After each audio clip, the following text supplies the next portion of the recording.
prostate cancer. Ang delikado og mamatay ni nga sakit nga cancer sa mga lalaki. Mag Life Extension Vitamin D3 na mo. Rekomendado sa mga medical doctors. Aprobado sa FDA Philippines o FDA USA. Suklan nato ang prostate cancer. Mapalit sa mga butika. Mga kasama, kini sa kasamang Rufil Fernandez Banyok sa DYHP RMN Cebu. Grabe nagid kaayo ang kainit og nahibaw na mo. Dili lang init ang kontra. Tungod kay nang gawas na sila. Ang mga lamok nga kalit lang moabot, mga langaw nga murag dili magpadakop, ug siyempre ang mga mulupad nga mga ukok. Makawagtang sa peace of mind, labi na kung murag wala mo gana ang mga giswayan nako nga mga pamatay. Lahi lang gyud kong di kalidad. Maong ako personally, paborito nako ang Baygon Shield Defense.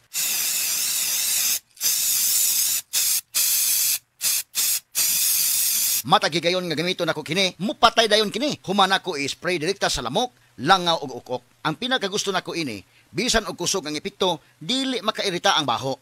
Mao nga salig ko sa Baygon Shield Defense.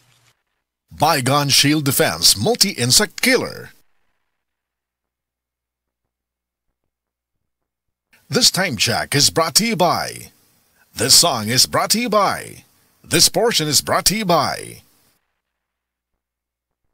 Ang turmeric nga usa sa mga sangkap sa the original Koi Herbal Capsule may gitawag ang curcumin o ubang chemical nga makatangtang sa paghubag-hubag o pagpanghupong. Dugay namin nagpalit ani nga the original Koi Capsule. Sa una akong papa kay na siya sinusitis and also nanghupong siya sa una, then ang Koi Rajud mo ay nakaayo niya. Kanunaya kayo ang pag-inom sa the original Koi Herbal Capsule makatulo sa sakadlaw. Daghang salamat sa the original Koi Herbal Capsule. Aprobado sa FDA ang the original Koi Herbal Capsule, no approved therapeutic claims.